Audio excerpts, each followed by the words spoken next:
Greetings. So in this video, we'll talk a little bit more about hypersensitivity reaction. Hypersensitive. And again, we're talking about immune system. So it is hypersensitive. In other words, uh, its reactions are exaggerated and they're inappropriate. And those are two things that quantify or let us know that this is a hypersensitive reaction. Again, the mechanisms are where you have immune reactivity that's gone up, and it contributes to several diseases like lupus, anaphylaxis, rheumatoid arthritis. The goal is to give you the classification and some basics in this video, and maybe a few high yield examples. But as we study the diseases, we are going to um, refer to these mechanisms over and over again. Okay, so let's get started. We start with, so there's four types, okay, and they are very, very imaginatively named: one, two, three, four. And again, I'm going to also discuss how they go together with the mnemonic A, B, C, D uh, during this video, which will help you remember. So let's start with type 1 hypersensitivity. So type 1 hypersensitivity is A, and it's generally got to do with allergies, okay? Allergies and anaphylaxis, okay? Essentially, so that's the A, type 1. Okay, so essentially what happens, the players are IgE, mast cells, and an allergen.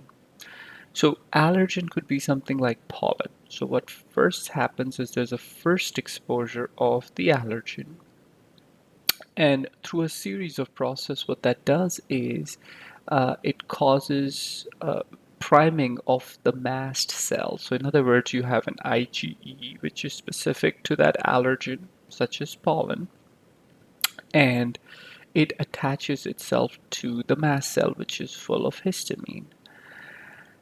Um, so this is what happens on the first exposure. On the subsequent exposure, now uh, the IgEs that are connected to the mast cells and have primed it are now approached by the allergen. And when they do, and then the allergen connects to the cross-linked IgE, guess what happens? The mast cell degranulates and you have a bunch of histamine that comes out immediately. And again, over a longer period of time, you have a release of prostaglandins and leukotrienes. And if you're not sure about histamines, prostaglandins, and leukotrienes, watch the anatomy and physiology videos, and they'll make more sense. And what this does is it causes vasodilation and bronchoconstriction. Okay, those are the two things that it causes. Also causes a lot of increased mucus production. Okay, so that's the pathophysiology. So this is how IgE, mast cells, and the allergens interact to produce histamine, prostaglandin, leukotrienes, and the symptoms. Okay, that's the pathogenesis. Example: allergic rhinitis or anaphylaxis. And we'll talk about these diseases a bit more in subsequent videos. Again, do you see there's an IgE involved? So this is antibody mediated. Okay, it's fast, it's immediate. Once they're primed, it happens very, very quickly. And remember, A for allergy and anaphylaxis. That's the way to remember it. Okay, so that's type 1 for you. Easy? Good. Let's go type 2, because after type 1 comes type 2. And so you have type 2 involves your actual body cells. So this is where you actually have the cells, body cells that get involved. The body cells have special markers in them, and they're called antigen markers or antigens. Okay, and they involve antibodies. It could be IgG or IgM. Okay, perfect. So these are our players. Okay, now there are two subtypes of type 2 hypersensitivity. Okay, the two types are cytotoxic, which means cytotoxic, the cells are killed, or non-cytotoxic, or the cells are not killed. See how we have two of them? Okay, that's non-cytotoxic, and this is cytotoxic. So with cytotoxic, the body cell in question is killed. How's that killed? Well, the body cell that has that special marker gets tagged by the IgG or the IgM, okay, and that activates the complement system. Now, if you're not sure about the complement system, go watch my videos in anatomy and physiology. It'll make perfect sense, but this is what the complement system is and how it works in our human body. But essentially, it attracts macrophages and neutrophils, causes chemotaxis, it causes phagocytosis, and through opsonization. And then, last but not the least, it causes the Mac attack, okay, and essentially kills the cell. That's what cytotoxic is. Done. See? Easy. Now, the next one tends to be a bit more interesting. The non-cytotoxic but does not kill the cell, but it alters the function of the cell. Well, how does it do that? Well, you have a cell. Let's say it's a thyroid cell, okay? And you have a TSH receptor, and the TSH hormone stimulates this receptor, and the thyroid cell produces the thyroid hormone. Again, this is very simplified, but it'll help us understand what's going on. Now, what if an antibody, an IgG or an IgM comes and attaches to this receptor and stimulates it? Ah, in that case, the thyroid hormone is going to be produced, but it is going to be independent of our TSH. So it's just going to keep producing the thyroid hormone. So it's not killing the cell, but it's altering the function of the cell, right? What else can it do? Let's say you have your neuromuscular junction. Okay.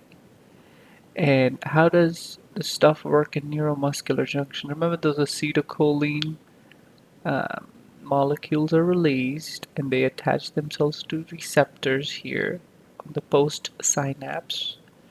And then once they attach, right, the electrical signal is sent, right? Well, what if you have antibodies, IgG or IgM, that attach to these particular receptor and prevent the binding of the acetylcholine? Well, that's going to cause muscle weakness and uh, cause something called myasthenia gravis. Ah, so it can actually alter function, meaning increase it or it can decrease it. Again, these are very simplified. I'm going to talk about this in more detail in those diseases videos in particular, okay? But this just gives you an idea of how this mechanism works, okay? That's essentially what it is. It can increase the function or decrease the function, doesn't kill the cell, okay? And again, we talked about myasthenia gravis and Graves' disease or Hashimoto's thyroiditis. That's an example of non-cytotoxic type 2 hypersensitivity. Cytotoxic hypersensitivity would be autoimmune hemolytic anemia. If you have an RBC and that's tagged when an IgM or an IgG, complement system kicks in, boom, kills it. Platelets. If the platelets are tagged by certain IgGs or IgMs, uh-oh, you're in trouble. And it's gonna, complement system takes out the platelets. Okay, so that's type 2.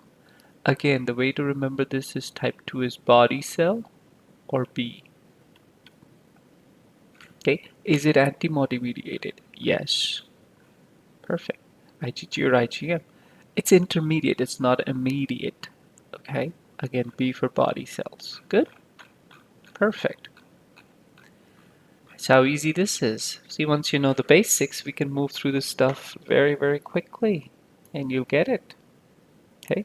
The next one we're going to look at is type 3 hypersensitivity. So what were we targeting in type 2? We were targeting the whole cell. Here we're not targeting the whole cell. We are just targeting a little part of the cell, which is the antigen. So remember we talked about how the bugs or you know things get digested by macrophages, and once they get digested, the macrophages burst or they disintegrate or they release that digested portion. That digested portion may have antigen that belongs to the original cell. Okay, so this was the original cell, and now they released that antigen or some particular molecule, no cells, into our lymph nodes. Okay, so what you have are little molecules. There's no cells like in type 2 hypersensitivity. Okay, now these antigens bind to IgG. Okay, these antigens bind to IgG that are specific. Okay, and when they do, they form an antigen antibody complex. So far so good? Yeah, pretty good. Now these get deposited in certain areas. You can have blood vessel, you can have kidneys and blood vessels and kidneys, you can have joints. So again, you have some deposition of this complex that happens. When this deposition happens, right? When this deposition happens, let's say this is deposited, right? So let's say this is deposited. Now this is kind of etched in there, so the immune system may have difficulty just taking this part out. So it takes the whole thing out. So essentially the issue is in the process of clearing this antigen antibody complex, the immune system damages the normal tissue around it. This causes type 3 hypersensitivity. So remember A for anaphylaxis and allergies, that's type 1. B for body cells, type 2. C for complex, and that's type 3. So it's the antigen antibody complex that's deposited. And then you see what? You see an immune response to it. So example, post-streptococcal glomerulonephritis. You have streptococcus, okay, and that as streptococcus is getting killed, it releases a special antigen, okay, and then that antigen connects to IgGs and then gets deposited in glomerulus in the kidneys, causing glomerulonephritis. Okay, again, lupus, SLE. This is called serum sickness, and again, there's something called Arthur's reaction, which is if I give an injection of a foreign molecule in somebody's body, this is this is the sensitivity or the response that one would see. Okay, so that's type 3 for you. Is this antibody mediated? Yeah, there's that IgG, remember?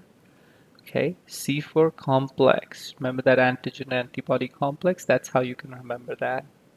Okay, and then again, in terms of duration, it's intermediate. Okay, now we've saved the best for last, and that is type 4 hypersensitivity. It is mediated by T cells, so it is also called cell-mediated immunity. Okay, and so when we discussed T cells, what were the two types of T cells we talked about? We talked about the T killer cells or the T cytotoxic cells, and then we talked about the T helper cells. So I'm going to simplify and make this an easy section. This is traditionally a very tricky section, but I'll try to simplify this to where you can understand it. So, what is TC or T cytotoxic cell mediated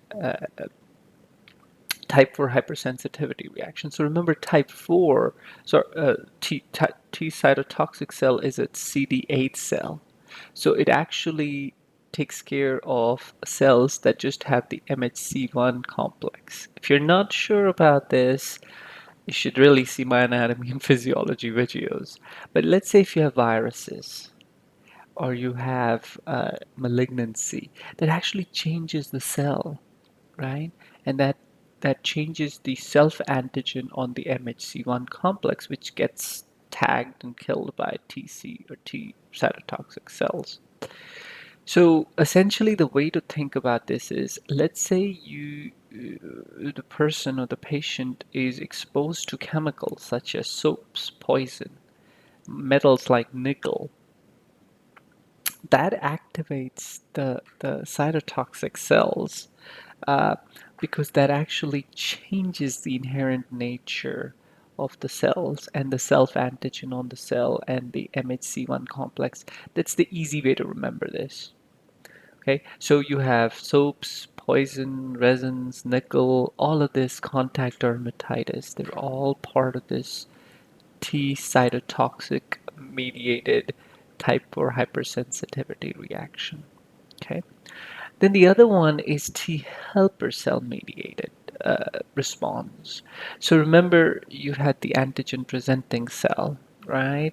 And then it was an MHC2 cell. Again, if you're not sure, you have to watch anatomy and physiology. And then it presents an antigen to the T helper cell, right? And then the CD4 connects to MHC2. Remember, products of 8. And then the T helper cell receptor attaches to that antigen that's presented. So again, you have these two connections, and the third connection is the co-stimulatory signal with the B7 and the CD28. And that locks and loads it into place, right? So once that happens, the macrophage produces interleukin-1. Remember that increases inflammation, increases WBCs, increases macrophages on the webs on the coming to the site, and again increases the damage on the site. Okay, and so this is what the TH mediated immunity does: is it starts to cause systemic inflammation, and then it also damages the area where the macrophage connected to the T helper cell. And this is what causes the damage to that target tissue that's now engulfed by the macrophage and presented to the T helper cell. So the question here becomes, what's the target tissue? And that depends on the disease that we have. Okay.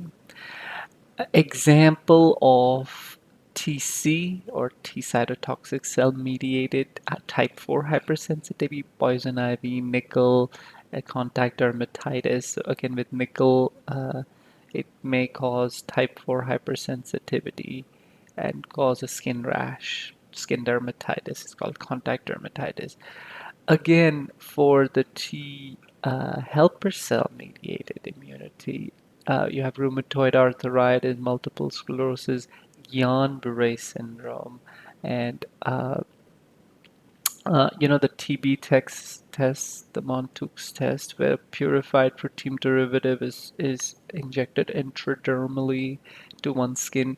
That also uses this mechanism of T cell mediated type 4 hypersensitivity. Now, is this antibody mediated? No, this is actually cell mediated.